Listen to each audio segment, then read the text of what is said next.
ਸਤਿ ਸ਼੍ਰੀ ਅਕਾਲ। ਤੁਸੀਂ ਜੁੜੇ ਹੋਏ ਹੋ ਪੰਜਾਬੀ ਰੇਡੀਓ ਯੂਐਸਏ ਦੇ ਨਾਲ ਤੇ ਮੈਂ ਹਾਂ ਪ੍ਰਵੀਨ ਸ਼ਰਮਾ ਲੈ ਕੇ ਹਾਜ਼ਰ ਹਾਂ ਪ੍ਰੋਗਰਾਮ ਖਬਰ ਤੇ ਨਜ਼ਰ।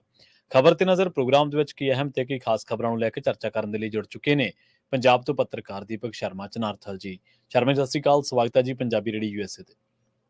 ਸਤਿ ਸ਼੍ਰੀ ਅਕਾਲ ਪ੍ਰਵੀਨ ਜੀ। ਸਾਰੇ ਦਰਸ਼ਕਾਂ ਨੂੰ, ਸਰੋਤਿਆਂ ਨੂੰ ਪਿਆਰ ਭਰੀ ਸਤਿ ਸ਼੍ਰੀ ਅਕਾਲ। ਸਤਿ ਸ਼੍ਰੀ ਅਕਾਲ ਜੀ। ਪ੍ਰੋਗਰਾਮ ਦੇ ਵਿੱਚ ਅੱਗੇ ਵਧਣ ਤੋਂ ਪਹਿਲਾਂ ਧੰਨਵਾਦ ਕਰਦੇ ਚਲੀਏ ਸਪਾਂਸਰਸ ਦਾ, ਜਿਹੜੇ ਜ਼ਰੀਆ ਬਣਦੇ ਨੇ ਇਹਨਾਂ ਪ੍ਰੋਗਰਾਮਾਂ ਨੂੰ ਤੁਹਾਡੇ ਤੱਕ ਪਹੁੰਚਾਉਣ ਦੇ ਲਈ। ਖਾਲਸਾ ਇੰਸ਼ੋਰੈਂਸ ਏਜੰਸੀ ਵਾਲੇ, ਜਿਨ੍ਹਾਂ ਤੋਂ ਤੁਸੀਂ ਹਰ ਤਰੀਕੇ ਦੀ ਇੰਸ਼ੋਰੈਂਸ ਲੈ ਸਕਦੇ ਹੋ। ਇੰਸ਼ੋਰੈਂਸ ਬਾਰੇ ਪਤਾ ਕਰਨ ਦੇ ਲਈ ਇਹਨਾਂ ਦਾ ਨੰਬਰ ਹੈ 468-272-2500। ਇਹ 1992 ਤੋਂ ਲਗਾਤਾਰ ਇੰਸ਼ੋਰੈਂਸ ਬਿਜ਼ਨਸ ਦੇ ਵਿੱਚ ਸ਼ਾਨਦਾਰ ਸੇਵਾਵਾਂ ਦੇ ਰਹੇ ਨੇ ਤੇ ਅਮਰੀਕਾ ਭਰ ਦੇ ਵਿੱਚ ਇੰਸ਼ੋਰੈਂਸ ਕਰਦੇ ਨੇ। ਓਬਾਮਾ ਕੇਅਰ, ਮੈਡੀਕੇਅਰ ਜਾਂ ਫਿਰ ਕਵਰਡ ਕੈਲੀਫੋਰਨੀਆ ਬਾਬਤ ਪਾਲਿਸੀ ਕਰਵਾਉਣ ਦੇ ਲਈ, ਸਲਾਹ ਲੈਣ ਦੇ ਲਈ ਅੱਜ ਹੀ ਕਾਲ ਕਰੋ 468-272-2500 ਤੇ।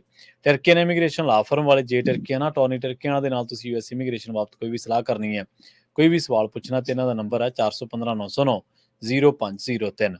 ਗੁਰਦੀਪ ਸਿੰਘ ਬਿਰਦੀ ਕਲੋਵਿਸ, ਮਨਦੀਪ ਸਿੰਘ, ਸੰਦੀਪ ਕੌਰ ਸੈਨ ਹੋਜੇ, ਗੁਰਪਾਲ ਸਿੰਘ ਸੈਕਰਾਮੈਂਟੋ, ਜਿੰਦ ਕੌਰ ਬੇਕਰਸਫੀਲਡ, ਕਮਲਜੀਤ ਸਿੰਘ ਮੱਖਣ ਦੌਲਤਪੁਰੀਆ ਮੈਂਟਿਕਾ ਤੇ ਜੱਸੀ ਗਿੱਲ ਪਲੰਬਿੰਗ ਵਾਲੇ ਬੇਕਰਸਫੀਲਡ ਤੋਂ। ਇਹਨਾਂ ਸਾਰੇ ਹੀ ਸਪਾਂਸਰਸ ਦਾ ਬਹੁਤ ਬਹੁਤ ਧੰਨਵਾਦ। ਤੇ ਜੇਕਰ ਤੁਸੀਂ ਵੀ ਪੰਜਾਬੀ ਰੇਡੀਓ ਯੂਐਸਏ ਦੇ ਇਹਨਾਂ ਪ੍ਰੋਗਰਾਮਾਂ ਨੂੰ ਸਪਾਂਸਰ ਕਰਨਾ ਚਾਹੁੰਦੇ ਹੋ ਤਾਂ ਸਟੂਡੀਓ ਦਾ ਨੰਬਰ ਹੈ 408272-5200। ਅੱਜ ਦਾ ਖਬਰ ਤੇ ਨਜ਼ਰ ਪ੍ਰੋਗਰਾਮ ਸਾਲ 2024 ਦੀ 23 ਸਤੰਬਰ ਦਾ ਪ੍ਰੋਗਰਾਮ ਹੈ ਤੇ ਦਿਨ ਅੱਜ ਸੋਮਵਾਰ ਹੈ। ਸ਼ਰਮਾ ਜੀ, ਖਬਰਾਂ ਦੇ ਵੱਲ ਆਈਏ। ਸ਼ੁਰੂਆਤ ਕਰੀਏ ਪੰਜਾਬ ਸਰਕਾਰ ਦੇ ਵਿੱਚ ਤਾਜ਼ਾ ਹੋਏ ਫੇਰ ਬਦਲ ਤੋਂ। 5 ਮੰਤਰੀ ਨਵੇਂ ਬਣਾਏ ਨੇ ਜੀ, ਤੇ ਤਰ੍ਹਾਂ ਤਰ੍ਹਾਂ ਦੀਆਂ ਚਰਚਾਵਾਂ, ਤਰ੍ਹਾਂ ਤਰ੍ਹਾਂ ਦੀਆਂ ਟਿੱਚਰਾਂ ਲੋਕ ਸੋਸ਼ਲ ਮੀਡੀਆ ਉੱਤੇ ਕਰ ਰਹੇ ਨੇ। ਪਰ 5 ਮੰਤਰੀ ਬਣਾ ਕੇ ਵੀ ਕਹਿੰਦੇ ਮੰਤਰੀ ਦੀ ਲਾਲਸਾ ਵਾਲਾ ਜਿਹੜਾ ਊਠ ਦਾ ਬੁੱਲ ਹੈ ਉਹ ਲਮਕਦੇ ਦਾ ਲਮਕਦਾ। ਬਿਲਕੁਲ ਜੀ, ਮੁੱਖ ਮੰਤਰੀ ਭਗਵੰਤ ਮਾਨ ਹੋਰਾਂ ਦੀ ਕੈਬਨਿਟ ਦੇ ਵਿੱਚ ਵਾਧਾ ਹੋਇਆ ਜੀ। ਮਾਨ ਪਰਿਵਾਰ ਦੇ ਵਿੱਚ ਵਾਧਾ ਹੋਇਆ। ਇਸ ਲਈ 5 ਨਵੇਂ ਜੀ ਆਏ ਨੇ। ਜੀ ਐਂ ਕਹਿਣਾ ਚਾਹੀਦਾ, ਅਗਲਿਆਂ ਦੇ ਘਰਾਂ 'ਚ ਢੋਲ ਵੱਜ ਰਹੇ ਨੇ, ਲੱਡੂ ਵੰਡੇ ਗਏ ਨੇ। ਸੋ ਠੀਕ ਹੈ, ਚੁਣੇ ਹੋਏ ਨੁਮਾਇੰਦੇ ਨੇ ਤੇ ਉਹਨਾਂ ਦੀ ਪਾਰਟੀ ਨੂੰ ਅਧਿਕਾਰ ਹੈ ਕਿ ਉਹਨਾਂ ਨੇ ਕਿਹੜੇ ਐਮਐਲਏ ਨੂੰ ਬਣਾਉਣਾ, ਕਿਹੜੇ ਨਹੀਂ ਬਣਾਉਣਾ, ਇਹ ਉਹਨਾਂ ਨੇ ਦੇਖਣਾ ਜੀ ਜੀ ਹੈ ਨਾ। ਵਿਰੋਧੀਆਂ ਦਾ ਤਾਂ ਕੰਮ ਰਾਜਨੀਤੀ ਕਰਨਾ, ਉਹ ਤਾਂ ਅਗਲਿਆਂ ਦੇ ਪੰਜ ਕਸੇ ਰਹੇ ਨੇ। ਪਰ ਓਵਰਆਲ ਜਿਹੜੀ ਤੁਸੀਂ ਗੱਲ ਕਰਦੇ ਹੋ, ਦੇਖੋ ਇਹਦੇ ਵਿੱਚ ਇੱਕ ਪਹਿਲੂ ਤਾਂ ਹੈਗਾ ਕਿ ਜਿਹੜੇ ਨਵੇਂ ਮੰਤਰੀ ਬਣਾਏ ਨੇ ਉਹਨਾਂ ਦੇ ਹਵਾਲੇ ਨਾਲ ਮਾਨ ਸਰਕਾਰ ਦੀ ਚੱਲੀ ਹੈ, ਮੁੱਖ ਮੰਤਰੀ ਭਗਵੰਤ ਮਾਨ ਦੀ ਚੱਲੀ ਹੈ ਕਿ ਦਿੱਲੀ ਦੀ ਚੱਲੀ ਹੈ। ਗੱਲ ਇਹ ਹੈ ਕਿ ਕ੍ਰਾਈਟੇਰੀਆ ਕੀ ਹੈ ਚੋਣ ਦਾ, ਕਿਉਂਕਿ ਜਿਹੜੇ 5 ਬਣਾਏ ਗਏ ਨੇ ਉਹਨਾਂ ਨਾਲ ਕੀ ਵਰਗ ਸੈੱਟ ਕੀਤਾ, ਕੀ ਭਾਈਚਾਰੇ ਨੂੰ ਸੈਟਿੰਗ ਕੀਤੀ ਹੈ, ਕੀ ਪੰਜਾਬ ਦਾ ਮਤਲਬ ਜਿਹੜਾ ਇਕਸਾਰ ਰੱਖਿਆ। ਜੇਕਰ ਇਸ ਪਹਿਲੂ ਨੂੰ ਸਮਝਣਾ ਹੋਵੇ ਤਾਂ ਤੁਸੀਂ ਇਹ ਦੇਖੋ ਕਿ ਅੱਜ ਦੀ ਤਰੀਕ 'ਚ ਜਿਹੜੇ ਤੁਸੀਂ ਕਹਿ ਰਹੇ ਹੋ ਕਿ ਬੁੱਲ ਲਮਕਦਾ ਦਾ ਲਮਕਦਾ, 16 ਮੰਤਰੀ ਨੇ ਹੁਣ ਬਣ ਗਏ ਜੀ। ਮਾਨ ਕੈਬਨਿਟ ਦੇ ਵਿੱਚ ਮੁੱਖ ਮੰਤਰੀ ਭਗਵੰਤ ਮਾਨ ਸਣੇ 16 ਮੰਤਰੀ ਹੋ ਗਏ ਜੀ। 18 ਦੀ ਹੱਦ ਹੈ। 4 ਤੋਰੇ ਨੇ, 5 ਬਣਾਏ ਨੇ। ਅਸਲ 'ਚ 5 ਹੀ ਗਏ ਨੇ, 5 ਹੀ ਆਏ ਨੇ। ਮੀਤ ਹੇਅਰ ਸਾਹਿਬ ਹੋਰੀ ਐਮਪੀ ਬਣ ਕੇ ਚਲੇ ਗਏ, ਇੱਕ ਸੀਟ ਉਹ ਖਾਲੀ ਸੀ ਜੀ। 4 ਹੁਣ ਘਰੇ ਬਿਠਾਤੇ, ਉਹਨਾਂ ਦੇ ਤੇ 5 ਲੈ ਲਏ। ਇਸ ਲਈ ਜਿੰਨੇ ਗਏ ਉਹਨੇ ਆਏ।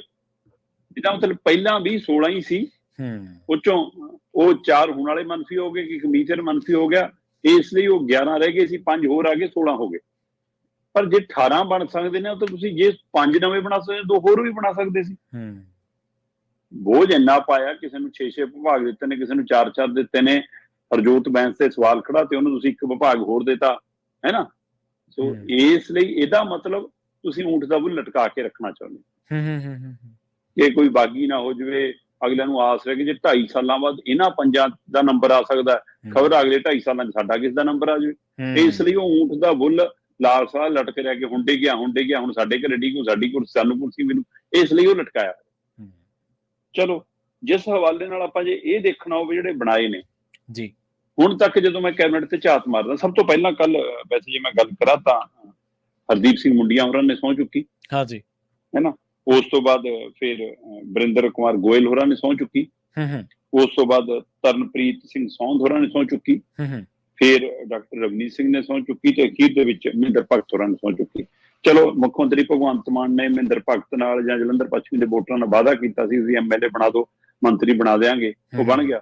ਵੈਸੇ ਵਾਅਦਾ ਤਾਂ ਇਹ ਅੰਮ੍ਰਿਤਸਰ 'ਚ ਵੀ ਕਰਕੇ ਆਏ ਸੀ ਕੁਵਰ ਵਿਜੇਪਾਲ ਨਾਲ, ਅੱਜ ਤੱਕ ਵਾਰੀ ਨਹੀਂ ਆਈ। ਪ੍ਰਿੰਸੀਪਲ ਬੁੱਧੂ ਰਾਮ ਵਰਗਿਆਂ ਦੀ ਵਾਰੀ ਨਹੀਂ ਆਈ, ਬਲਜਿੰਦਰ ਕੌਰ ਵਰਗਿਆਂ ਦੀ ਅਜੇ ਤੱਕ ਵਾਰੀ ਨਹੀਂ ਆਈ, ਹੈ ਨਾ। ਸੋ ਇਹ ਇਸ ਲਈ ਐਂ ਤਾਂ ਪੰਜਾਬ ਨਾਲ ਬਹੁਤ ਵਾਅਦੇ ਸੀ। ਚਲੋ, ਹੁਣ ਇਹ ਜਦੋਂ ਬਣਦੇ ਨੇ ਤਾਂ ਇਹਦੇ ਹਿਸਾਬ ਨਾਲ 16 ਹੋ ਗਏ। ਹਾਂਜੀ ਪ੍ਰਵੀਨ ਜੀ, ਭਗਵੰਤ ਮਾਨ ਦੀ ਕੈਬਨਿਟ ਦੇ ਵਿੱਚ 3 ਮੰਤਰੀ ਵਕੀਲ ਨੇ ਹੁਣ 16 ਦੇ ਵਿੱਚੋਂ। ਹਰਪਾਲ ਚੀਮਾ, ਹਰਜੋਤ ਬੈਂਸ ਤੇ ਵਰਿੰਦਰ ਗੋਇਲ। 3 ਮੰਤਰੀ ਡਾਕਟਰ ਨੇ ਹੁਣ, ਹੈ ਨਾ। Doctor Balvir Singh, doctor Baljit Kaur, doctor Ravjot Singh ਹੋਰੀ। ਉਸ ਤੋਂ ਬਾਅਦ 3 ਮੰਤਰੀ ਨੇ ਜਿਹੜੇ ਉਹ 12ਵੀਂ ਪਾਸ ਨੇ, 3 ਮੰਤਰੀ ਨੇ ਉਹ 10ਵੀਂ ਪਾਸ ਨੇ, ਹੈ ਨਾ। 1 ਮੰਤਰੀ ਗ੍ਰੈਜੂਏਟ ਆ ਤੇ 5 ਮੰਤਰੀ ਪੋਸਟ ਗ੍ਰੈਜੂਏਟ ਨੇ। ਸੋ ਇਹ ਕੈਬਨਿਟ ਦਾ ਇੱਕ ਰੂਪ ਹੈ। ਜੇ ਹੁਣ ਤੁਸੀਂ ਦੂਸਰੀ ਤਰ੍ਹਾਂ ਖੇਤਰ ਵਾਈਜ਼ ਦੇਖਣਾ ਹੋਵੇ ਤਾਂ ਮਾਲਵੇ ਤੋਂ 10 ਆਉਂਦੇ ਨੇ, ਕਿਉਂਕਿ ਸਭ ਤੋਂ ਵੱਧ ਸੀਟਾਂ ਮਾਲਵੇ ਚੋਂ ਆਉਂਦੀਆਂ ਨੇ। 69 ਦੇ ਕਰੀਬ ਸੀਟਾਂ ਮਾਲਵਾ ਖੇਤਰ ਚ ਪੈਂਦੀਆਂ, ਪੁਆਧ ਵਾਲੀਆਂ ਵੀ ਕੁਝ ਵਿੱਚ ਆ ਜਾਂਦੀਆਂ ਨਾ। ਤੇ ਉਸ ਤੋਂ ਬਾਅਦ ਮਾਝੇ ਦੀਆਂ ਮਤਲਬ ਕਿ 25 ਸੀਟਾਂ ਆਉਂਦੀਆਂ ਨੇ, ਹੈ, ਤੇ ਮਾਝੇ ਚੋਂ 4 ਲਏ ਨੇ। ਇਸੇ ਤਰ੍ਹਾਂ ਦੁਆਬੇ ਦੀਆਂ 23 ਸੀਟਾਂ ਆਉਂਦੀਆਂ, ਤੋਂ 2 ਲਏ ਨੇ। ਸੋ 2 ਦੁਆਬੇ ਚੋਂ ਨੇ, 4 ਮਾਝੇ ਚੋਂ ਨੇ, 10 ਮਾਲਵੇ ਚੋਂ ਨੇ। ਇਹ ਪਹਿਲੂ ਪਏਗਾ। ਜੇਕਰ ਭਾਈਚਾਰਕ ਤੌਰ ਤੇ ਦੇਖਣਾ ਹੋਵੇ, 6 ਜੱਟ ਸਿੱਖ ਨੇ, 6 ਐਸਸੀ ਭਾਈਚਾਰੇ ਚੋਂ ਨੇ, 2 ਹਿੰਦੂ ਭਾਈਚਾਰੇ ਚੋਂ ਨੇ, ਇੱਕ OBC ਔਰ BC ਚੋਂ। ਸੋ ਇਸ ਤਰ੍ਹਾਂ ਇਹ 16 ਮੰਤਰੀ ਨੇ। ਹਾਂ, ਜਿਹੜੇ 5 ਬਣੇ ਨੇ ਕੱਲ, ਉਹ 5 ਕਰੋੜਪਤੀ ਨੇ। ਅੱਛਾ, ਹੈ ਨਾ। ਸਭ ਤੋਂ ਵੱਧ ਡਾਕਟਰ ਰਵਜੋਤ ਹੋਰੀ, 6 ਕਰੋੜ ਤੋਂ ਉੱਪਰ ਦੀ ਜਾਇਦਾਦ ਹੈ ਨਾ। ਉਹ ਤੋਂ ਬਾਅਦ ਹਰਦੀਪ ਮੁੰਡੀਆਂ ਹੋਰੀ 5 ਕਰੋੜ ਤੋਂ ਵੱਧ ਦੀ ਜਾਇਦਾਦ ਹੈ ਜੀ। ਫਿਰ ਤਰਨਦੀਪ ਸੌਂਦ ਹੋਰੀ 4 ਕਰੋੜ ਤੋਂ ਵੱਧ, 4.5 ਕਰੋੜ ਤੋਂ ਵੱਧ ਦੀ ਜਾਇਦਾਦ ਹੈ। ਫਿਰ ਮਹਿੰਦਰ ਭਗਤ ਹੋਰੀ 4.5 ਕਰੋੜ ਤੋਂ ਵੱਧ ਦੀ ਜਾਇਦਾਦ ਹੈ। ਤੇ ਫਿਰ ਵਕੀਲ ਗੋਇਲ ਸਾਹਿਬ 2.23 ਕਰੋੜ ਦੀ, ਹੁਣ ਪਤਾ ਨਹੀਂ ਵਕਾਲਤ ਕਰਕੇ ਘੱਟ ਦਿਖਾਈ ਹੈ ਜਾਂ ਕੀ ਖੇਡ ਆਉਂਦੀ ਹੈ, ਚਲੋ ਪਰ ਹੈਗੇ ਕਰੋੜਪਤੀ ਉਹਨੇ ਵੀ 2.23 ਕਰੋੜ। ਸੋ ਕੁੱਲ 16 ਮੰਤਰੀਆਂ ਚੋਂ 15 ਕਰੋੜਪਤੀ ਨੇ। ਉਹਨਾਂ ਦੇ ਦਸਤਾਵੇਜ਼ਾਂ ਦੇ ਹਵਾਲੇ ਨਾਲ ਆਪਾਂ ਗੱਲ ਕਰਦੇ ਹਾਂ। ਇੱਕ ਕੱਲਾ ਲਾਲ ਚੰਦ ਕਟਾਰੂ ਚੱਕ ਹੈ ਜਿਹਦੀ ਜਾਇਦਾਦ ਕਹਿੰਦੇ ਲੱਖਾਂ ਚ ਹੈ, ਅਦਰਵਾਈਜ਼ ਸਾਰੇ ਕਰੋੜਪਤੀ। ਸੋ ਇਸ ਵਰਤਾਰੇ ਦੇ ਹਵਾਲੇ ਨਾਲ ਕਿ ਜੀ ਤੁਸੀਂ 4 ਤੋਰੇ 5 ਲਿਆਂਦੇ, ਪਰ ਇਹ ਕੁਝ ਨਵਾਂ ਨਹੀਂ ਹੋਇਆ ਪ੍ਰਵੀਨ ਜੀ। ਕਈ ਧਿਰਾਂ ਇਸ ਨੂੰ ਇਸ ਨਜ਼ਰ ਤੋਂ ਦੇਖ ਰਹੀਆਂ ਨੇ ਕਿ ਗੱਲ ਤਾਂ ਮੁੱਖ ਮੰਤਰੀ ਦੀ ਚੱਲਦੀ ਸੀ ਜੀ, ਆਹ ਕੀ ਹੋ ਗਿਆ। ਭਰਾਵੋ, ਇਹ 3 ਮਹੀਨੇ ਪੁਰਾਣੇ ਵਾਲਾ ਸਿਲੇਬਸ ਆ, ਅੱਜ ਪੇਪਰ ਦਾ ਨਤੀਜਾ ਆਇਆ। ਹਾਂਜੀ ਹਾਂਜੀ, ਬਿਲਕੁਲ। ਤੇ ਮੁੱਖ ਮੰਤਰੀ ਸਾਹਿਬ ਵਾਲਾ ਪੇਪਰ ਤਾਂ ਜੇ ਹੁਣ ਪਿਆ, ਉਹਦਾ ਨਤੀਜਾ ਵੀ ਆਊਗਾ, ਚਿੰਤਾ ਨਾ ਕਰੋ ਜੀ। ਇਹ ਗੱਲ ਜਦੋਂ ਚੋਣ ਚੱਲ ਰਹੀ ਸੀ ਉਸ ਸਮੇਂ ਵੀ ਹੁੰਦੀ ਰਹੀ ਹੈ, ਜਦੋਂ ਬਲਕਾਰ ਸਿੰਘ ਵਾਲੀ ਵੀਡੀਓ ਆਈ ਉਸ ਸਮੇਂ ਵੀ ਹੁੰਦੀ ਰਹੀ ਹੈ। ਤੁਸੀਂ ਆਮ ਆਦਮੀ ਪਾਰਟੀ ਦਾ ਫਾਰਮੂਲਾ ਸਮਝੋ ਨਾ।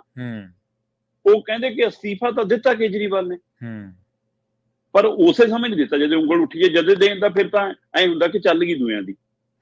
ਬਲਕਾਰ ਸਿੰਘ ਦੀ ਜਦ ਵਿਵਾਦ ਖੜਾ ਹੋਇਆ, ਜਦ ਨਹੀਂ ਅਸਤੀਫਾ ਲਿਆ। ਅਗਲੇ ਕਹਿੰਦੇ ਆਪਣੀ ਮਰਜ਼ੀ ਨਾਲ ਤੋਰਾਂਗੇ। ਅਨਮੋਲ ਗਗਨ ਮਾਨ ਤਾਂ ਤੁਸੀਂ ਤੋਰ ਰਹੇ ਸੀਗੇ ਉਹਦੇ ਵਿਆਹ ਦੇ ਦਿਨਾਂ 'ਚ। ਜੀ, ਰੁਕਿਆ ਸਾਰੀ ਪ੍ਰਕਿਰਿਆ। ਇਸ ਲਈ ਆਪਾਂ ਇਹਦੇ ਪੜਾਅ ਦਰ ਪੜਾਅ ਗੱਲ ਕਰਦੇ ਹਾਂ ਕਿ ਤਾਂ ਹੋਣਾ ਸੀ, ਪਰ ਅਜੇ ਵੀ ਘੱਟ ਹੋਇਆ। ਆਪਾਂ ਤਾਂ ਅੱਧੀ ਦਰਜਨ ਤੋਂ ਵੱਧ ਮੰਤਰੀਆਂ ਦਾ ਹਵਾਲਾ ਦੇ ਚੁੱਕੇ ਹਾਂ। ਹਾਂਜੀ, ਇਹ ਵਿਚਾਰੇ ਹੋਏ ਨੇ। ਇਹਦਾ ਮਤਲਬ ਕਿ ਹਾਈ ਕਮਾਂਡ ਦਾ ਭਰੋਸਾ ਜਿੱਤ ਗਏ ਇਸ ਦੌਰਾਨ, ਕਿ ਉਹਨਾਂ ਨੇ ਵਿਸ਼ਵਾਸ ਬਣਾ ਲਿਆ, ਆਪਣੇ ਆਕਾ ਬਦਲ ਲਏ, ਕੀ ਪਹਿਲੂ ਹੈ। ਪਰ ਇਸ ਆਮਦ ਨੇ ਇਹ ਦੱਸਤਾ ਕਿ ਇੱਕ ਵਾਰ ਫੇਰ ਸਾਰੀ ਪੂੰਜੀ ਪੰਜਾਬ ਦੀ ਚਲੀ ਗਈ ਹੈ ਦਿੱਲੀ ਦੇ ਹਵਾਲੇ। ਕੰਟਰੋਲ ਇੱਕ ਵਾਰ ਫੇਰ ਦਿੱਲੀ ਦੇ ਹੱਥ ਆ ਗਿਆ। ਜਿਹੜਾ ਲੱਗਦਾ ਸੀ ਕਿ ਕੇਜਰੀਵਾਲ ਦੇ ਜਾਣ ਤੋਂ ਬਾਅਦ ਭਗਵੰਤ ਮਾਨ ਤੇ ਉਹਦੀ ਟੀਮ ਨੇ ਆਪਣੇ ਕੰਟਰੋਲ 'ਚ ਕਰ ਲਿਆ, ਉਹ ਇੱਕ ਵਾਰ ਹੁਣ ਸਪਸ਼ਟ ਹੋ ਗਿਆ ਕਿ ਕੰਟਰੋਲ ਦਿੱਲੀ ਦੇ ਹੱਥ ਆ। 2 OST ਚਲੇ ਗਏ, ਹੈਨਾ, ਤੇ ਆ 5 ਦੀ ਨਵੀਂ ਆਮਦ ਹੋ ਗਈ। ਸੋ ਹੁਣ ਦੇਖਣ ਵਾਲੀ ਗੱਲ ਹੋਊਗੀ ਕਿ ਹੁਣ ਨਵੀਂ ਕੈਬਨਿਟ ਦੇ ਨਾਲ ਵੀ ਕੰਮ ਕੀ ਸੁਖਾਵਾਂ ਹੁੰਦਾ ਕਿ ਨਹੀਂ ਹੁੰਦਾ। ਇਹ ਪਹਿਲੂ ਹੈਗਾ। ਕੰਟਰੋਲ ਦੀ ਤੁਸੀਂ ਗੱਲ ਕੀਤੀ ਹੈ ਸ਼ਰਮਾ ਜੀ। ਕੰਟਰੋਲ ਤਾਂ ਅਗਲਿਆਂ ਨੇ ਕੰਟਰੋਲ ਦਾ ਸੁਨੇਹਾ ਕਿਵੇਂ ਦੇਣਾ ਕਿ ਸਾਡੇ ਕੋਲੇ ਕੰਟਰੋਲ ਹੈ ਸਿਆਸੀ ਸਟੇਜ ਤੋਂ ਬਾਅਦ, ਤੇ ਉਸ ਤੋਂ ਬਾਅਦ 2-3 ਦਿਨ ਮੁੱਖ ਮੰਤਰੀ ਪੰਜਾਬ ਦੇ ਸਿਆਸੀ ਨਕਸ਼ੇ ਤੋਂ ਥੋੜਾ ਜਿਹਾ ਲਾਂਭੇ ਰਹੇ, ਤੇ ਉਸ ਤੋਂ ਬਾਅਦ ਅਗਲਿਆਂ ਨੇ ਕੰਟਰੋਲ ਦਾ ਸੁਨੇਹਾ ਤਾਂ ਦੇਤਾ। ਮੁੱਖ ਮੰਤਰੀ ਸਾਹਿਬ ਤਾਂ ਬਠਿੰਡੇ ਫਿਰਦੇ ਸੀਗੇ ਤੇ ਉੱਥੇ ਸੱਦ ਕੇ MLA ਦੇ ਮੰਤਰੀਆਂ ਦੀ ਮੀਟਿੰਗ, ਅਗਲਿਆਂ ਨੇ ਮੀਟਿੰਗ ਲੈ ਲਈ। ਸੋ ਦੇਖਿਆ ਜਾਵੇ ਤਾਂ ਇੱਥੋਂ ਹਾਂਜੀ, ਨਹੀਂ ਦੇਖੋ ਨਾ, ਪਹਿਲਾਂ ਸਟੇਜ ਤੋਂ ਬੋਲਣ ਨਾ ਦੇਣਾ। ਜਿਹੜੇ ਕੇਜਰੀਵਾਲ ਮੁੱਖ ਮੰਤਰੀ ਭਗਵੰਤ ਮਾਨ ਤੋਂ ਬਿਨਾਂ ਕਿਤੇ ਜਾਂਦੇ ਨਹੀਂ ਸੀ, ਹਾਂਜੀ, ਉਸ ਸਮੇਂ ਵੀ ਆਪਾਂ ਗੱਲ ਕਰਦੇ ਸੀਗੇ ਕੀ ਮੁੱਖ ਮੰਤਰੀ ਸਾਹਿਬ ਪਾਇਲਟ ਬਣ ਕੇ ਜਾਂਦੇ ਆ ਸਰ। ਪੰਜਾਬ ਦਾ ਹੈਲੀਕਾਪਟਰ ਲੈ ਕੇ ਜਾਣਾ, ਹੈਲੀਕਾਪਟਰ 'ਚ ਤਾਂ ਪ੍ਰੋਟੋਕੋਲ ਆ ਨਾ, ਫਿਰ ਉੱਥੇ ਚਾਹੀਦਾ ਕੋਈ ਨਾ ਕੋਈ। ਫਿਰ ਹਾਂਜੀ, ਇੱਥੇ ਇਹ ਦਿੱਲੀ ਤੁਸੀਂ ਸਟੇਜ ਨੂੰ ਬੋਲਣ ਨਹੀਂ ਦਿੰਦੇ, ਹੈਨਾ। ਉਹ ਤੋਂ ਬਾਅਦ ਤੁਸੀਂ ਨਵੇਂ ਮੁੱਖ ਮੰਤਰੀ ਦੇ ਸਹੁੰ ਚੁੱਕ ਸਮਾਗਮ 'ਚ ਸੱਦਾ ਹੀ ਨਹੀਂ ਮੁੱਖ ਮੰਤਰੀ। ਉਹਨਾਂ ਨੂੰ ਰਵਾੜੀ ਰੋਡ ਸ਼ੋਅ ਕਰ ਰਹੇ ਸੀਗੇ ਉਸ ਟਾਈਮ ਜਦੋਂ ਆਪਸੀ ਨੇ ਸਹੁੰ ਚੁੱਕੀ ਹੈ। ਸੋ ਇਸ ਲਈ ਦਿੱਲੀ ਨੇ ਦਿਖਾਤਾ ਕਿ ਹੁਣ ਸਾਡਾ ਇੱਕ ਵਾਰ ਫਿਰ ਕੰਟਰੋਲ ਹੋ ਗਿਆ, ਕਿਉਂਕਿ ਕੇਜਰੀਵਾਲ ਦੇ ਜਾਣ ਤੋਂ ਬਾਅਦ ਸਾਰਾ ਕੁਝ ਲਗਭਗ ਭਗਵੰਤ ਮਾਨ ਦੇ ਕੰਟਰੋਲ ਸੀਗਾ। ਜੀ ਜੀ। ਸੋ ਉਹ ਕੰਟਰੋਲ ਇੱਕ ਵਾਰ ਫੇਰ ਪੂੰਜੀਆਂ ਦਿੱਲੀ ਵਾਲਿਆਂ ਦੇ ਹੱਥ ਆ ਗਈਆਂ। ਬਿਲਕੁਲ ਜੀ। ਅਗਲੀ ਖਬਰ ਦੇ ਵੱਲ ਵਧੀਏ ਤੇ ਗੱਲ ਕਰੀਏ ਆਪਾਂ ਮਾਨ ਸਰਕਾਰ ਦੀ ਕੋਈ 2.5 ਸਾਲਾਂ ਦੇ ਵਿੱਚ 7 ਮੰਤਰੀ ਤੋਰਤੇ ਜੀ। ਸਵਾਲ ਵੱਡਾ ਇਹ ਉੱਠ ਰਿਹਾ ਕਿ 2.5 ਸਾਲਾਂ ਦੇ ਵਿੱਚ ਹੀ 7 ਮੰਤਰੀ ਕਿਉਂ ਤੋਰਨੇ ਪੈ ਗਏ ਇਹਨਾਂ ਨੂੰ? ਬਿਲਕੁਲ ਜੀ, ਇਹ ਘੱਟੋ ਘੱਟ ਉਹ ਆਮ ਆਦਮੀ ਪਾਰਟੀ ਜਿਹੜੀ ਕਹਿੰਦੀ ਸੀ ਅਸੀਂ ਸੁਧਾਰਨ ਘਰਾਂ ਤੋਂ ਆਏ ਆ, ਅਸੀਂ ਮਤਲਬ ਰਾਜ ਕਰਨ ਨਹੀਂ ਆਏ, ਅਸੀਂ ਤਾਂ ਰਾਜਨੀਤੀ ਬਦਲਣ ਆਏ ਆ, ਹਨਾ, ਉਹ ਮੰਤਰੀਆਂ ਨੂੰ ਬਦਲ ਕੇ ਕਿਉਂ ਉਲਝ ਗਈ? 5 ਮਿੰਟਾਂ ਚ MSP ਦੇਣ ਵਾਲੇ 5 ਸਾਲ ਵੀ ਮੰਤਰੀ ਨਹੀਂ ਰਹਿ ਸਕੇ। ਠੀਕ ਹੈ ਨਾ, ਇਹ ਆਪਣੇ ਆਪ ਚ ਮਤਲਬ ਕਿ ਸਭ ਤੋਂ ਪਹਿਲਾਂ ਤੁਸੀਂ ਮੁੱਖ ਮੰਤਰੀ ਭਗਵੰਤ ਮਾਨ ਹੋਰਾਂ ਨੇ 16 ਮਾਰਚ ਨੂੰ ਸਹੁੰ ਚੁੱਕੀ ਸੀ ਖਟਕੜ ਕਲਾਂ ਜੀ ਜੀ, ਤੇ 19 ਮਾਰਚ 2022 ਨੂੰ ਬਾਕੀ ਕੈਬਨਿਟ ਨੇ ਸਹੁੰ ਚੁੱਕੀ ਸੀ। ਮਾਰਚ ਤੋਂ ਬਾਅਦ ਅਪ੍ਰੈਲ ਮਹੀਨੇ ਟੱਪਿਆ ਸੀਗਾ ਕਿ ਮਈ ਦੇ ਵਿੱਚ ਤੁਸੀਂ ਵਿਜੇ ਸਿੰਗਲਾ ਘਰੇ ਤੋਰਤਾ, ਇਹ ਕਹਿ ਕੇ 1% ਲੈਂਦਾ ਸੀਗਾ ਜੀ ਮੈਂ ਘਰੇ ਤੋਰਤਾ। ਤੇ ਬਈ ਜੇ ਤੁਸੀਂ ਰਿਸ਼ਵਤ ਵਾਲਾ ਮੰਤਰੀ ਫੜ ਲਿਆ ਫਿਰ ਉਹਨੂੰ ਘਰੇ ਭੇਜਣਾ ਸੀ, ਜੇਲ੍ਹ ਭੇਜਣਾ ਸੀ? ਭੇਜ ਕਿਉਂ ਨਹੀਂ ਹੋਇਆ? ਕਿਉਂ ਸਰਕਾਰ ਉੱਥੇ ਪਹਿਰੇਦਾਰੀ ਨਹੀਂ ਕਰ ਸਕੀ? ਜਾਂ ਤੁਸੀਂ ਆਪਣਾ ਬੰਦਾ ਬਦਨਾਮ ਕੀਤਾ ਸਿਰਫ ਲੋਕਾਂ ਨੂੰ ਦਿਖਾਉਣ ਲਈ, ਦੇਖੋ ਜੀ ਅਸੀਂ ਕਾਂ ਟੰਗਦਾ ਕਿ ਹੁਣ ਸਾਨੂੰ ਇਮਾਨਦਾਰੀ ਵਾਲਾ ਸਵਾਲ ਨਾ ਕਰਿਓ, ਤੁਹਾਡੀ ਇਹ ਸਿਆਸਤ ਦਾ ਹਿੱਸਾ ਸੀ। ਚਲੋ ਪਹਿਲਾ ਖੇਡ ਇੱਥੇ ਹੋਇਆ, ਇੱਕ ਮੰਤਰੀ ਇੱਥੇ ਗਿਆ। ਉਹ ਤੋਂ ਬਾਅਦ ਮਤਲਬ ਜੇ 7 ਮੰਤਰੀ ਤੋਰੇ ਆ ਹੁਣ ਤੱਕ ਤਾਂ ਇਹ ਸਹੀ ਮਾਇਨਿਆਂ ਚ 5ਵਾਂ ਵਿਸਤਾਰ ਵੀ ਹੈ। ਵੈਸੇ ਚੌਥਾ ਕਿਹਾ ਜਾ ਰਿਹਾ ਕਿ ਪਹਿਲਾਂ ਤਾਂ ਚਲੋ ਬਣਨੀ ਹੋ ਸੀ ਕੈਬਨਿਟ, ਹਾਂਜੀ ਬਿਲਕੁਲ ਨਾ, ਪਰ ਫਿਰ ਵੀ ਜੇ ਉਹਨੂੰ ਪਹਿਲਾਂ ਮੰਨਦੇ ਹੋ ਕਿ ਜੇ 19 ਮਾਰਚ 2022 ਨੂੰ ਪਹਿਲੀ ਕੈਬਨਿਟ ਬਣੀ ਆ ਤੇ ਉਹ ਤੋਂ ਬਾਅਦ ਫਿਰ 4 ਜੁਲਾਈ 2022 ਨੂੰ ਅਮਨ ਅਰੋੜਾ ਬਣਿਆ, ਇੰਦਰਵੀਰ ਸਿੰਘ ਨਿੱਜਰ ਬਣਿਆ, ਫੌਜਾ ਸਿੰਘ ਸਰਾਰੀ ਬਣਿਆ, ਜੋੜਾ ਮਾਜਰਾ ਤੇ ਅਨਮੋਲ ਗਗਨ ਮਾਨ ਇਹ ਬਣੇ, ਇਹ 4 ਜੁਲਾਈ ਨੂੰ। ਸੋ ਇਸ ਤੋਂ ਬਾਅਦ ਜਦੋਂ ਤੁਹਾਨੂੰ ਤੋਰਨਾ ਪਏਗਾ ਫੌਜਾ ਸਿੰਘ ਸਰਾਰੀ, ਵੈਸੇ ਉਹ ਵੀ ਤੁਸੀਂ ਅੱਕ ਚੱਬਿਆ, ਬਿਲਕੁਲ ਹੈ ਨਾ, ਮਤਲਬ ਉਹਦੀ ਆਡੀਓ ਆ ਗਈ ਜੀ, ਉਹ ਵਿਵਾਦ ਆ ਗਿਆ ਜੀ, ਸਾਰਾ ਕੁਝ ਸਮਾਨ ਪੈ ਗਿਆ ਜੀ, ਤੁਸੀਂ ਬੜੀ ਮੁਸ਼ਕਲ ਨਾਲ ਅੱਖ ਚੱਬਿਆ ਤੁਸੀਂ। ਚਲੋ ਫੌਜਾ ਸਿੰਘ ਸਰਾਰੀ ਤੋਰਿਆ ਤੇ ਡਾਕਟਰ ਬਲਵੀਰ ਹੋਰੀ ਆ ਗਏ। ਸੋ ਇੱਕ ਤਰ੍ਹਾਂ ਨਾਲ ਤੀਜਾ ਵਿਸਤਾਰ ਆ ਗਿਆ ਕੈਬਨਿਟ ਦੇ ਵਿੱਚ, ਹੈ ਨਾ। ਇੱਥੇ ਤੱਕ 2 ਮੰਤਰੀ ਤੁਸੀਂ ਤੋਰ ਚੁੱਕੇ ਹੋ, ਵਿਜੇ ਸਿੰਗਲਾ ਤੋਂ ਬਾਅਦ ਸਰਾਰੀ ਤੋਰਤਾ। ਉਸ ਤੋਂ ਬਾਅਦ ਫਿਰ 31 ਮਈ 2023 ਆ ਗਿਆ, ਡਾਕਟਰ ਇੰਦਰਵੀਰ ਸਿੰਘ ਨਿੱਜਰ ਕਹਿੰਦੇ ਜੀ ਨਿੱਜੀ ਮਸਲਿਆਂ ਕਰਕੇ ਮੈਂ ਅਸਤੀਫਾ ਦੇ ਰਿਹਾ। ਹੁਣ ਉਹ ਨਿੱਜੀ ਕਾਰਨ ਕਿਹੜੇ ਸੀ? ਸਾਰੇ ਹੈਰਾਨ ਪਰੇਸ਼ਾਨ ਨੇ ਕਿ ਕੀ ਹੈ, ਖੇਡ ਕਹਿੰਦੇ ਇਹੋ ਜਿਹਾ ਕੁਛ ਸੀਗਾ। ਚਲੋ ਨਿੱਜਰ ਹੋਰੀ ਗਏ ਤਾਂ ਫਿਰ ਬਲਕਾਰ ਸਿੰਘ ਤੇ ਗੁਰਮੀਤ ਖੁੱਡੀਆਂ ਆ ਗਏ। ਹੁਣ ਇੰਜ ਉਸ ਤੋਂ ਬਾਅਦ ਹੁਣ ਇਹ 5ਵਾਂ ਇੱਕ ਤਰ੍ਹਾਂ ਦਾ ਵਿਸਤਾਰ ਹੈ, 5ਵੀਂ ਉਹਦੇ ਵਿੱਚ ਕਿਆ ਹੁਣ 5 ਮੰਤਰੀ ਆ ਗਏ। ਪਰ ਤੁਸੀਂ ਹੁਣ ਚੇਤਨ ਜੋੜਾ ਮਾਜਰਾ ਤੋਰਿਆ, ਜੇ ਸੱਚਮੁੱਚ ਰਾਜ ਬਹਾਦਰ ਵਾਲੇ ਕਾਂਡ ਦਾ ਹੀ ਮਸਲਾ ਸੀ ਫਿਰ ਤਾਂ ਜਦ ਤੋਰਨਾ ਸੀ ਨਾ, ਹੁਣ ਥੋੜਾ ਤੋਰਨਾ ਸੀ। ਹੁਣ ਤਾਂ ਹਾਈ ਕਮਾਂਡ ਦਾ ਸਕਾ ਸੀ, ਭਰੋਸੇਯੋਗ ਸੀ। ਇਹ ਕਿਸੇ ਨੂੰ ਸਮਝ ਨਹੀਂ ਆਉਂਦਾ ਕਿ ਹਾਂ ਕਿਹੜਾ ਕੀ ਇਹ ਭਗਵੰਤ ਮਾਨ ਦੇ ਕੋਠੇ ਚ ਆ ਗਿਆ ਸੀ ਇਸ ਲਈ ਤੋਰਿਆ, ਹਨਾ। ਬ੍ਰਹਮ ਸ਼ੰਕਰ ਜਿੰਪਾ ਬੜਾ ਆਪਣੇ ਆਪ ਨੂੰ ਐਕਟਿਵ ਦਿਖਾਉਂਦਾ ਸੀ, ਵੈਸੇ ਭਗਵੰਤ ਮਾਨ ਝੜਕ ਵੀ ਦਿੰਦੇ ਸੀ ਕਈ ਵਾਰ, ਹੈਨਾ। ਤੇ ਉਸ ਤੋਂ ਬਾਅਦ ਬਲਕਾਰ ਸਿੰਘ, ਮਤਲਬ ਬਲਕਾਰ ਸਿੰਘ ਦੀ ਬਦਨਾਮੀ ਥੋੜਾ ਹੋਈ, ਪੰਜਾਬ ਸਰਕਾਰ ਦੀ ਬਦਨਾਮੀ ਹੋਈ ਸੀ। ਤੇ ਪਰ ਤੁਸੀਂ ਤਾਂ ਬਦਨਾਮੀ ਟਿੱਕਾ ਲਾ ਕੇ ਘੁੰਮਦੇ ਰਹੇ ਨਾਲ, ਮਤਲਬ ਕੀ ਪੈਨ ਡਰਾਈਵ, ਕੀ ਵੀਡੀਓ, ਕੀ ਫੋਟੋ, ਕੀ ਮਸਲਾ, ਸਾਰਾ ਕੁਝ ਜੱਗ ਜ਼ਾਹਰ ਹੈ। ਉਹ ਤੋਂ ਬਾਅਦ ਵੀ ਤੁਹਾਨੂੰ ਤੋਰਨ ਲਈ ਇੰਨਾ ਸਮਾਂ ਚਾਹੀਦਾ। ਕਿਉਂਕਿ ਅਨਮੋਲ ਗਗਨ ਮਾਨ ਦੇ ਹਵਾਲੇ ਨਾਲ ਆਪਾਂ ਬਿਲਕੁਲ ਬਲਕਾਰ ਸਿੰਘ ਤੇ ਅਨਮੋਲ ਗਗਨ ਮਾਨ ਦੇ ਹਵਾਲੇ ਨਾਲ ਆਪਾਂ ਲੋਕ ਸਭਾ ਚੋਣਾਂ ਦੇ ਦੌਰਾਨ ਗੱਲ ਕਰਦੇ ਨੇ ਕਿ ਤਾਂ ਜਾਣਾ ਤੈਅ ਹੀ ਹੈ ਭਾਈ, ਅੱਧੀ ਦਰਜਨ ਦੇ ਕਰੀਬ ਮੰਤਰੀਆਂ ਨੇ ਜਾਣਾ। ਸੋ ਤੁਸੀਂ 4 ਮੰਤਰੀ ਤੋਰੇ ਤੇ ਇਹ ਸਭ ਦੇ ਦਰਮਿਆਨ ਤੁਸੀਂ ਉਸ ਤੋਂ ਪਹਿਲਾਂ ਇੱਕ ਕਰਕੇ ਤੁਸੀਂ 3 ਮੰਤਰੀ ਪਹਿਲਾਂ ਤੋਰ ਚੁੱਕੇ ਹੋ, 7 ਮੰਤਰੀ ਤੋਰਤੇ 2.5 ਸਾਲਾਂ ਚ, ਤੇ 2.5 ਸਾਲਾਂ ਚ ਤੁਹਾਡੀ ਕੈਬਨਿਟ ਦੇ ਵਿੱਚ 4-5ਵੀਂ ਵਾਰ ਵਿਸਤਾਰ ਹੋ ਜਾਵੇ। ਬਿਲਕੁਲ ਜੀ। ਤੇ ਇਹਦਾ ਮਤਲਬ ਤੁਹਾਡੇ ਕੋਲ ਸਥਿਰਤਾ ਨਹੀਂ ਹੈ, ਤੁਹਾਡੇ ਕੋਲ ਚੋਣ ਵਿਧੀ ਸਹੀ ਨਹੀਂ ਹੈ, ਤੁਹਾਨੂੰ ਕੰਮ ਕਰਨਾ ਨਹੀਂ ਆਉਂਦਾ ਜਾਂ ਕੰਮ ਲੈਣਾ ਨਹੀਂ ਆਉਂਦਾ। ਇੰਨੀ ਹਿਲਜੁਲ ਕਿਉਂ? ਤੇ ਅਜੇ ਵੀ ਵੱਡੀ ਹਿਲਜੁਲ ਦਾ ਖਤਰਾ ਲਟਕ ਰਿਹਾ, ਅਜੇ ਵੀ ਤਲਵਾਰ ਲਟਕ ਰਹੀ ਆ। ਮੁੱਖ ਮੰਤਰੀ ਸਾਹਿਬ ਨੇ ਆਪਣੀ ਕੁਰਸੀ ਹੁਣ ਘੁੱਟ ਕੇ ਫੜੀ ਹੈ ਕਿ ਮੇਰੀ ਕੁਰਸੀ ਨੂੰ ਹੱਥ ਪੈ ਰਿਹਾ। ਜੀ। ਅਮਨ ਅਰੋੜਾ ਤੇ ਹਰਪਾਲ ਚੀਮਾ ਉਪ ਮੁੱਖ ਮੰਤਰੀ ਬਣਨ ਲਈ ਦਿੱਲੀ ਡੇਰੇ ਲਾ ਕੇ ਬਹਿ ਗਏ ਸੀ। ਕੱਲ ਵਾਲੇ ਸਹੁੰ ਚੁੱਕ ਸਮਾਗਮ ਚ ਹਰਪਾਲ ਚੀਮਾ ਕਿਉਂ ਨਹੀਂ ਨਜ਼ਰ ਆਏ? ਇਹਦੇ ਬਹੁਤ ਮਾਇਨੇ ਕੱਢੇ ਜਾ ਰਹੇ ਨੇ। ਜੀ। ਤੇ ਅਗਲਾ ਪੂਰਾ ਤਾਕਤਵਰ ਹੈ ਹੁਣ। ਬੇਸ਼ੱਕ ਜਨਤਕ ਸਮਾਗਮ ਦੇ ਵਿੱਚ ਪੰਜਾਬ ਵਿਧਾਨ ਸਭਾ ਸਪੀਕਰ ਕੁਲਤਾਰ ਸੰਧਵਾ ਨੇ ਕਹਿਤਾ ਕਿ ਮੈਂ ਮੁੱਖ ਮੰਤਰੀ ਬਣਨ ਦੀ ਮੇਰੀ ਕੋਈ ਇੱਛਾ ਨਹੀਂ, ਮੈਂ ਸਪੀਕਰ ਬਣ ਕੇ ਖੁਸ਼ ਹਾਂ। ਪਰ ਪਤਾ ਸਾਰਿਆਂ ਨੂੰ ਕਿ ਜਿੱਦਣ ਸਪੀਕਰ ਬਣਿਆ ਸੀ ਘਰੇ ਜਵਾਕਾਂ ਨੇ ਰੋਟੀ ਨਹੀਂ ਖਾਧੀ ਸੀ ਉਦੋਂ। ਉਹ ਕਹਿੰਦੇ ਮੰਤਰੀ ਕਿਉਂ ਨਹੀਂ ਬਣੇ ਪਾਪਾ, ਹੈ ਨਾ। ਤੇ ਪਰ ਇਹ ਸਭ ਦੇ ਦਰਮਿਆਨ ਤੁਸੀਂ 2 OSD ਤੋੜੇ ਜਿਹੜੇ ਸਭ ਤੋਂ ਭਰੋਸੇਯੋਗ ਹੈ।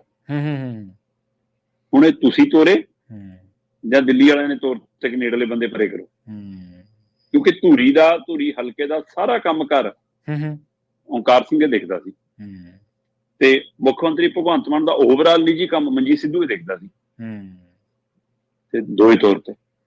ਸੋ ਇਸ ਲਈ 2.5 ਸਾਲਾਂ ਦੇ ਵਿੱਚ ਇਸ ਵਰਤਾਰੇ ਨੇ ਸਵਾਲ ਖੜਾ ਕਰਤਾ ਕਿ ਸਥਿਰਤਾ ਵੀ ਨਹੀਂ ਹੈ, ਕੰਟਰੋਲ ਵੀ ਨਹੀਂ ਹੈ, ਸਿਸਟਮ ਵੀ ਨਹੀਂ ਹੈ, ਤੇ ਉਹਦਾ ਫਿਰ ਭੋਗੀ ਕੌਣ ਬਣਦਾ? ਪੰਜਾਬ। ਜੀ ਜੀ ਬਿਲਕੁਲ। ਤੇ ਅਨਮੋਲ ਗਗਨ ਮਾਨ ਦੇ ਹਵਾਲੇ ਨਾਲ ਕਿ ਜੀ ਪਰਿਵਾਰ ਚਲਾ ਰਿਹਾ ਸਾਰਾ ਕੰਮ, ਤੇ ਬੀਬੀ ਬਿਆਨ ਕੀ ਦੇ ਰਹੀ ਹੈ ਕਿ ਅਫਸਰ ਮੇਰੇ ਨਾਂ ਤੇ ਰਿਸ਼ਵਤ ਨਾ ਲੈਣ। ਅਫਸਰਾਂ ਦੀ ਕੀ ਮਜਾਲ ਹੈ ਕਿ ਇਕੱਲੇ ਹੀ ਤੁਹਾਡੇ ਨਾਂ ਤੇ ਲੈਂਦੇ ਰਹਿਣ?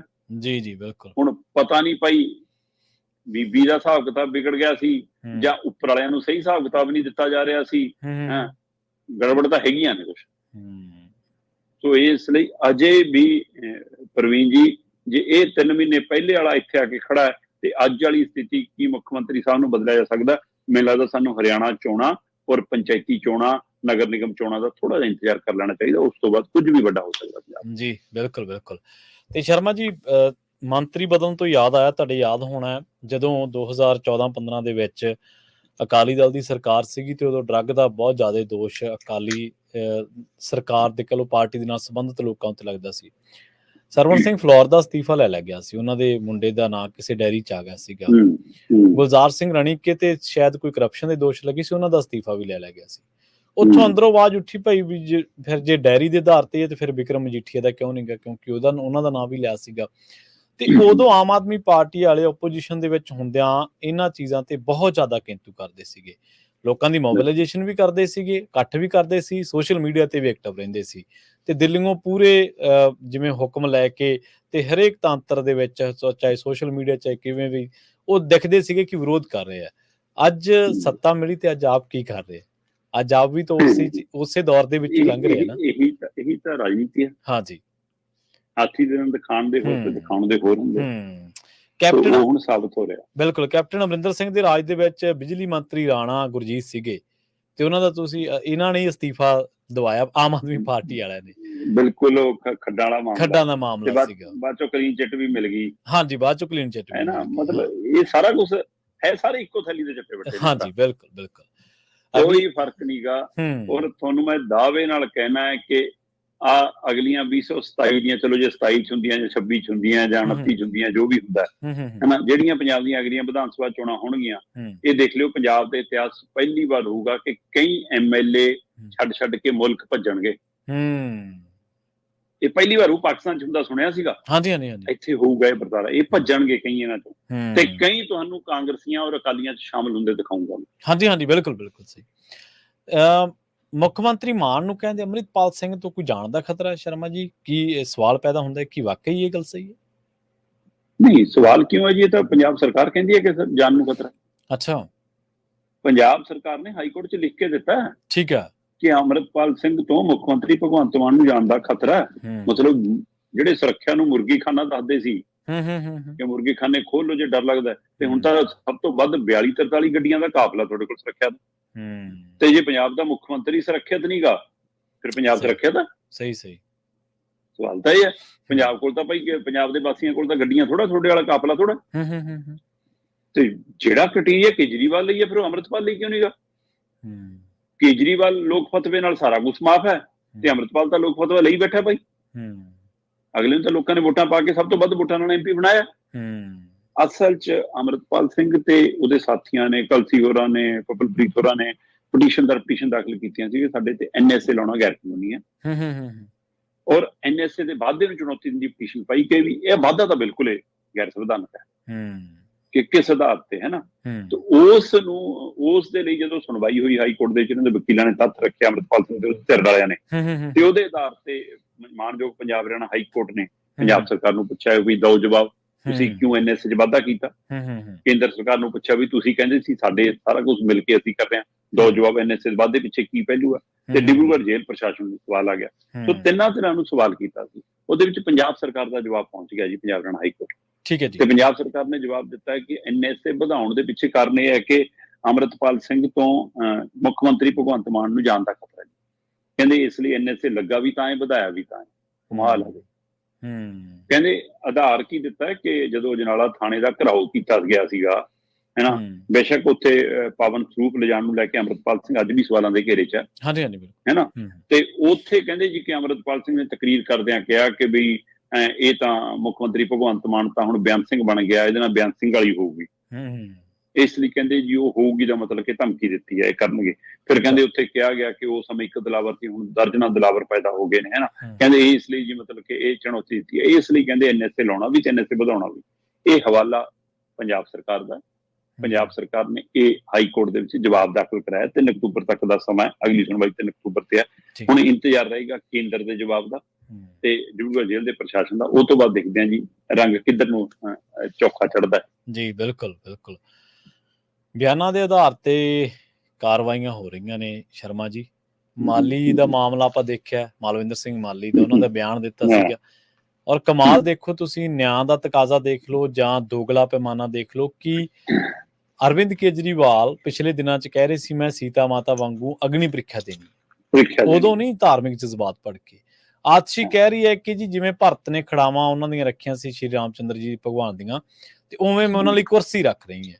ਕਿ ਇਹ ਬੰਦੇ ਇਹ ਡਰਾਮਾ ਹੈ ਕਿ ਕੁਰਸੀ ਹੋਰ ਡਾਤੀ ਬਰਾਬਰ, ਤੇ ਆਹ ਕੁਰਸੀ ਤਾਂ ਛੱਡਤੀ ਜੀ ਮੈਂ ਕੇਜਰੀਵਾਲ ਜੀ ਲਈ, ਹੈਨਾ, ਮੈਂ ਤਾਂ ਵੱਖਰੀ ਕੁਰਸੀ ਤੇ ਬੈਠੂ। ਮਤਲਬ ਤੁਸੀਂ ਸਿਆਸੀ ਡਰਾਮਾ ਵੀ ਕਰ ਰਹੇ ਹੋ ਤੇ ਧਾਰਮਿਕ ਸ਼ੋਹਾਂ ਵੀ ਹੋ ਰਹੇ ਹੋ। ਹਾਂਜੀ ਬਿਲਕੁਲ ਬਿਲਕੁਲ, ਕਿ ਇਹੋ ਜਿਹੇ ਇਨਸਾਨ ਜਿਹੜਾ ਕਿ ਪੋਲੀਟੀਕਲੀ ਪਖੰਡ ਵੀ ਕਰਦਾ, ਘੁਟਾਲਿਆਂ ਦੇ ਦੋਸ਼ਾਂ ਦਾ ਸਾਹਮਣਾ ਕਰ ਰਿਹਾ, ਕਰਪਸ਼ਨ ਦੇ ਦੋਸ਼ਾਂ ਦਾ, ਔਰ ਕਿਸੇ ਸਟੇਟਮੈਂਟ ਤੇ ਨਹੀਂ ਖੜਦਾ, ਕਿਸੇ ਦੋਸ਼ ਲਾ ਕੇ ਮਾਫੀ ਮੰਗ ਜਾਂਦਾ ਮੇਰੇ ਕੋਲ ਤਾਂ ਜੀ ਟਾਈਮ ਨਹੀਂ।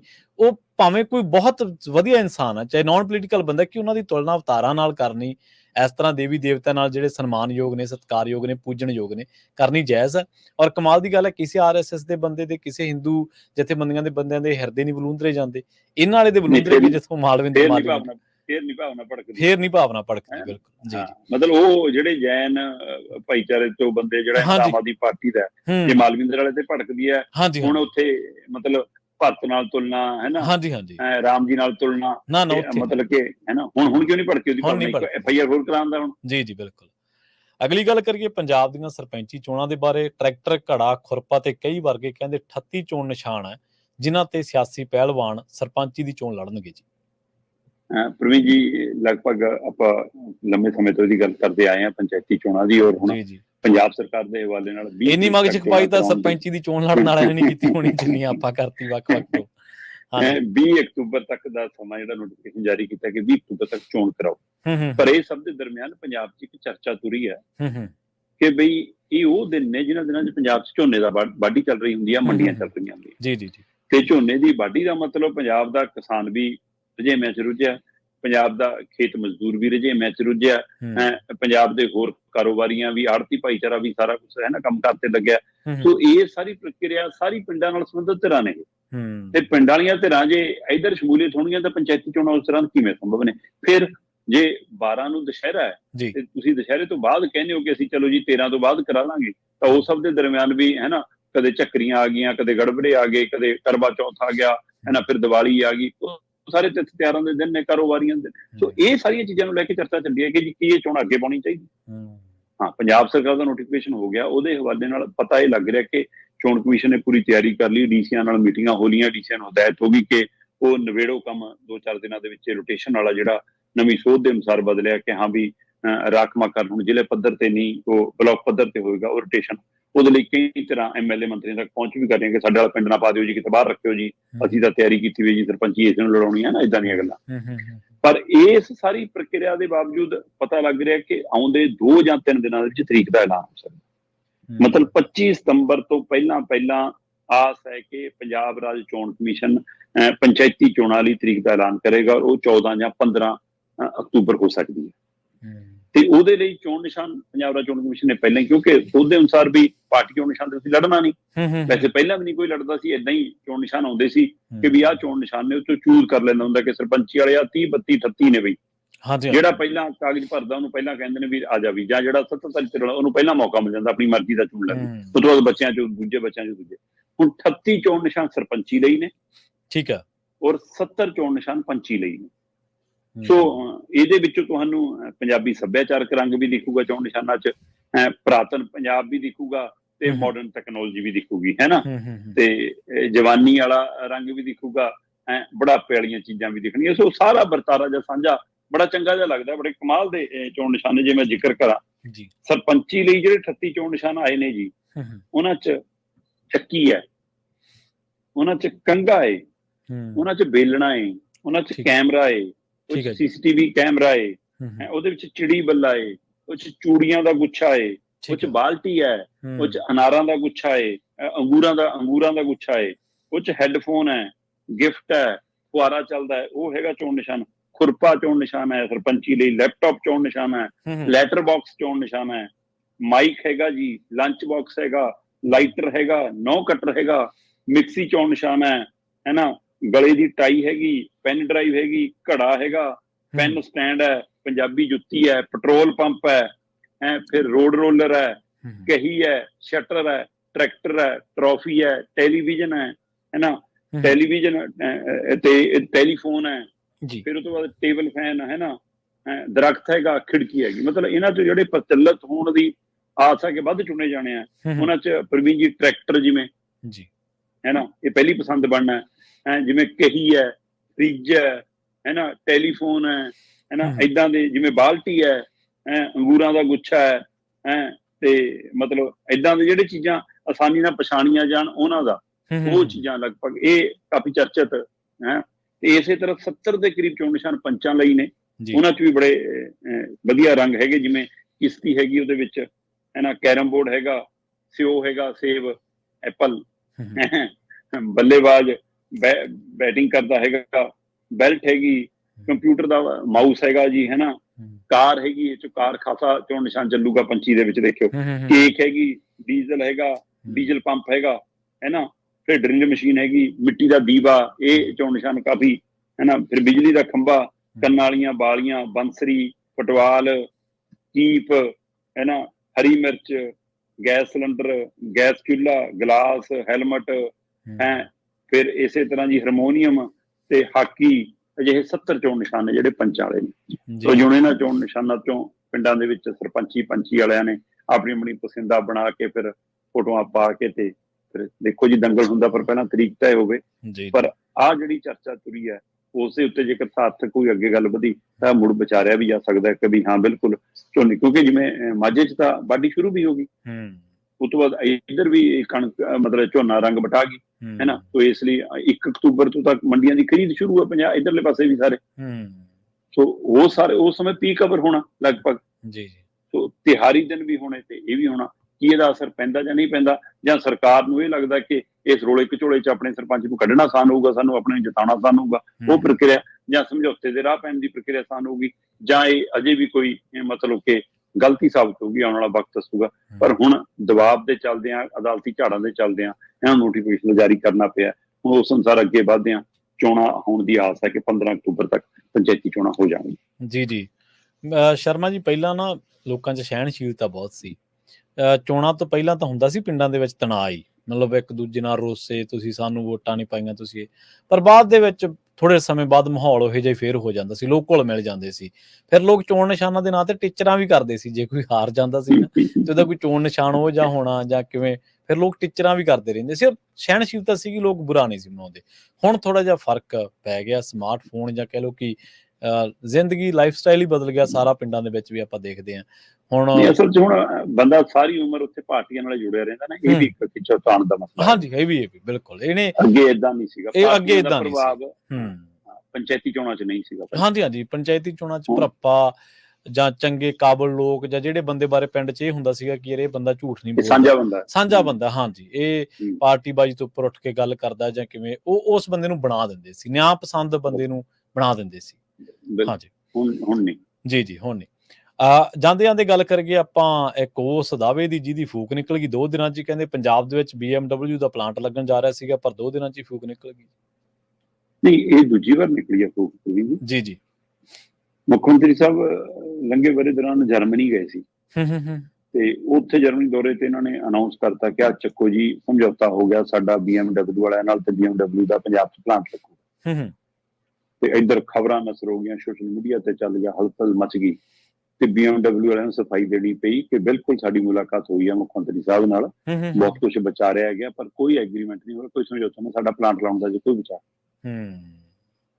ਪਰ ਇਹ ਦਾਅਵੇ ਕਰਦੇ ਰਹੇ ਸੀਗੇ। ਸੋ ਉਸ ਦਾਅਵਿਆਂ ਦੇ ਦੌਰਾਨ ਆ ਪਿਛਲੇ ਦਿਨੀ ਜੋ ਘਟਨਾਕ੍ਰਮ ਦਿੱਲੀ 'ਚ ਵਾਪਰੇ ਤੇ ਮੁੱਖ ਮੰਤਰੀ ਸਾਹਿਬ ਦੀ ਸਿਹਤ ਵਿਗੜਨ ਦਾ ਹਵਾਲਾ ਆ, ਸੋ ਉਸ ਸਿਹਤ ਵਿਗੜੀ ਦੇ ਦਰਮਿਆਨ ਆਹ ਤਸਵੀਰਾਂ ਜਾਰੀ ਹੋਈਆਂ ਕਿ ਲਓ ਜੀ ਦੇਖੋ BMW ਵਾਲਿਆਂ ਨਾਲ ਮੁਲਾਕਾਤ ਹੋ ਗਈ ਦੁਬਾਰਾ। ਉਹਨਾਂ ਅਧਿਕਾਰੀਆਂ ਨੇ ਹਾਮੀ ਭਰਤੀ ਜੀ, ਕਾਗਜ਼ਾਂ ਦਾ ਆਦਾਨ ਪ੍ਰਦਾਨ ਹੋ ਗਿਆ। ਪੰਜਾਬ ਦੀ ਮੰਡੀ ਗੋਬਿੰਦਗੜ੍ਹ ਦੇ ਵਿੱਚ BMW ਲਾਏਗੀ ਪਲਾਂਟ, ਖਬਰਾਂ ਨਜ਼ਰ ਹੋਈਆਂ, ਮੁੱਖ ਮੰਤਰੀ ਸਾਹਿਬ ਦੀ ਫੋਟੋਆਂ ਲੱਗ ਗਈਆਂ। ਉਸੇ ਦਿਨ ਗੋਬਿੰਦਗੜ੍ਹ ਤੋਂ, ਸਰਹੰਦ ਤੋਂ, ਫਤਿਹਗੜ੍ਹ ਸਾਹਿਬ ਤੋਂ, ਉਸ ਖੇਤਰ ਤੋਂ ਕਾਰੋਬਾਰੀਆਂ ਦੇ ਸਾਨੂੰ ਪੱਤਰਕਾਰਾਂ ਨੂੰ ਸੁਨੇਹੇ ਆਉਣ ਲੱਗੇ, ਫੋਨ ਆਉਣ ਲੱਗੇ ਕਿ ਬਾਈ ਜੀ ਕੋਈ BMW ਦਾ ਪਲਾਂਟ ਨਹੀਂ। ਠੀਕ ਆ, ਜਿਹੜੇ ਪਲਾਂਟ ਲੱਗਣ ਦੀਆਂ ਗੱਲਾਂ ਕਰਦੇ ਆ ਉੱਥੇ ਤਾਂ ਆਲਰੇਡੀ ਪਹਿਲਾਂ ਹੀ ਪਲਾਂਟ ਮਤਲਬ ਕਿ 2005 ਤੋਂ ਲੱਗਿਆ। ਤੇ ਫਿਰ ਰਹਿੰਦੀ ਕਸਰ ਅਜੀਤ ਨੇ ਕੱਢਤੀ, ਅਜੀਤ ਨੇ ਪੂਰੀ ਫਰੰਟ ਪੰਨੇ ਤੇ ਖਬਰ ਲਾਤੀ, ਪਹਿਲੇ ਪੰਨੇ ਤੇ। ਹੁਣ ਉਹ ਦੱਸਦੇ ਆ, ਕਹਿੰਦੇ ਵੀ ਕਿ ਮੰਡੀ ਗੋਬਿੰਦਗੜ੍ਹ ਦੇ ਵਿੱਚ ਮਾਡਰਨ ਆਟੋਮੋਟਿਵ ਨਾਂ ਦਾ ਇੱਕ ਪ੍ਰੋਜੈਕਟ 2005 ਦਾ ਇੱਕ ਵਿਅਕਤੀ ਨੇ ਇੱਕ ਕੰਪਨੀ ਬਣਾ ਕੇ, ਇੱਕ ਫੈਕਟਰੀ ਬਣਾ ਕੇ ਲਾਇਆ ਹੋਇਆ। ਠੀਕ ਆ, ਇਹ ਮਾਡਰਨ ਆਟੋਮੋਟਿਵ ਜਿਹੜੇ ਫੈਕਟਰੀ ਹੈ, ਇਸ ਦੇ ਕੋਲ ਵੱਖੋ-ਵੱਖ ਮੁਲਕਾਂ ਦੀਆਂ ਵੱਖੋ-ਵੱਖ ਨਾਮੀ ਗ੍ਰਾਮੀ ਵੱਡੀਆਂ ਕੰਪਨੀਆਂ ਦੇ ਪੁਰਜੇ ਬਣਨ ਨੂੰ ਆਉਂਦੇ ਆ। ਤੇ ਉਹਦੇ ਵਿੱਚ BMW ਨੇ ਵੀ 150 ਕਰੋੜ ਦਾ ਆਪਣਾ ਆਰਡਰ ਦਿੱਤਾ ਕਿ ਸਾਡੇ ਪੁਰਜੇ ਬਣਾ ਦਿਓ ਜੀ। 150 ਕਰੋੜ ਦਾ ਆਰਡਰ ਆਇਆ। ਇਹ ਉਵੇਂ ਹੀ ਹੈ ਕਿ ਮਤਲਬ ਕਿ ਬਾਹਰਲੇ ਮੁਲਕਾਂ ਨੂੰ ਹੌਜਰੀ ਦਾ ਸਮਾਨ, ਕੋਟੀਆਂ, ਸਵੈਟਰ, ਕੱਪੜੇ ਲੀੜੇ ਬਣ ਕੇ ਲੁਧਿਆਣੇ ਤੋਂ ਜਾਂਦੇ ਆ। ਇਹਦਾ ਮਤਲਬ ਇਹ ਥੋੜਾ ਕਿ ਉਹਨਾਂ ਨੇ ਇੱਥੇ ਆਪਣਾ ਪਲਾਂਟ ਲਾ ਲਿਆ। ਉਹਦਾ ਆਰਡਰ ਦਿੰਦੇ ਆ ਕਿ ਹਾਂ ਬਣਾ ਦਿਓ ਵੀ ਕਮੀਜ਼ਾਂ, ਆ ਲੋਗੋ ਨੇ ਚੱਕੋ ਵੀ ਲਾ ਦਿਓ, ਹੈ ਨਾ। ਉਵੇਂ ਇਹ ਕੰਪਨੀ 2005 ਤੋਂ ਇੱਥੇ ਕੰਮ ਕਰਦੀ ਹੈ ਔਰ ਵੱਖੋ-ਵੱਖ ਮੁਲਕਾਂ ਦੀਆਂ ਵੱਖ-ਵੱਖ ਨਾਮੀ ਕੰਪਨੀਆਂ ਤੋਂ ਕੰਟਰੈਕਟ ਲੈਂਦੀ ਹੈ। ਉਹਦੇ ਵਿੱਚ ਸਰਕਾਰ ਦੀ ਕੋਈ ਭੂਮਿਕਾ ਨਹੀਂ।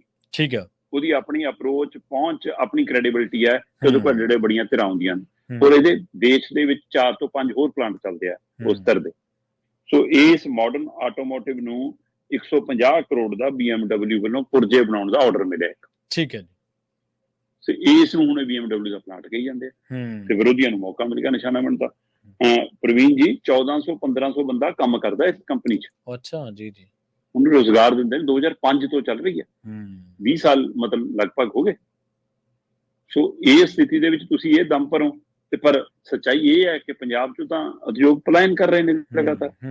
ਪੰਜਾਬੀ ਕੰਪਨੀਆਂ ਕਿੰਨੀਆਂ ਪਲਾਨ ਕਰ ਲਈਆਂ, ਬਾਹਰਲੀਆਂ ਜਿਹੜੀਆਂ ਸੀ ਉਹ ਪਲਾਨ ਕਰ ਗਈਆਂ, ਚਾਹੇ ਹਿਮਾਚਲ ਨੂੰ ਜਾ ਰਹੀਆਂ, ਚਾਹੇ ਗੁਜਰਾਤ ਨੂੰ ਜਾ ਰਹੀਆਂ, ਚਾਹੇ ਹੋਰ ਮਹਾਰਾਸ਼ਟਰ ਨੂੰ ਜਾ ਰਹੀਆਂ, ਪਰ ਪੰਜਾਬ ਰੋਕ ਕਿਉਂ ਨਹੀਂ ਪਾ ਰਿਹਾ? ਔਰ ਇਹ ਵਰਤਾਰਾ ਬਾਦਲਾਂ ਤੋਂ, ਕੈਪਟਨ ਤੋਂ ਹੁੰਦਾ ਹੋਇਆ ਮਾਨ ਤੱਕ ਆ ਗਿਆ। ਬਿਲਕੁਲ ਸਹੀ। ਸੋ ਇਹ ਤਸਵੀਰਾਂ, ਇਹ ਫੋਟੋਆਂ, ਇਹ ਬਿਆਨਬਾਜ਼ੀ, ਹਵਾਬਾਜ਼ੀ ਛੱਡ ਦੋ, ਧਰਾਤਲ ਤੇ ਕੰਮ ਕਰੋ। ਜੀ ਬਿਲਕੁਲ। ਸ਼ਰਮਾ ਜੀ, ਇਹਨਾਂ ਖਾਸ ਖਬਰਾਂ ਤੇ ਖਾਸ ਜਾਣਕਾਰੀਆਂ ਦੇ ਲਈ ਤੁਹਾਡਾ ਬਹੁਤ-ਬਹੁਤ ਧੰਨਵਾਦ ਜੀ। ਬਹੁਤ ਸ਼ੁਕਰੀਆ ਜੀ। ਪ੍ਰੋਗਰਾਮ ਖਬਰ ਤੇ ਨਜ਼ਰ ਨੂੰ ਆਪਾਂ ਇੱਥੇ ਹੀ ਸਮਾਪਤ ਕਰਾਂਗੇ। ਤੁਹਾਡਾ ਸਾਰਿਆਂ ਦਾ ਵੀ ਬਹੁਤ ਧੰਨਵਾਦ। ਸਤਿ ਸ਼੍ਰੀ ਅਕਾਲ। ਜੁੜੇ ਰਹੋ ਪੰਜਾਬੀ ਰੇਡੀਓ USA ਦੇ ਨਾਲ।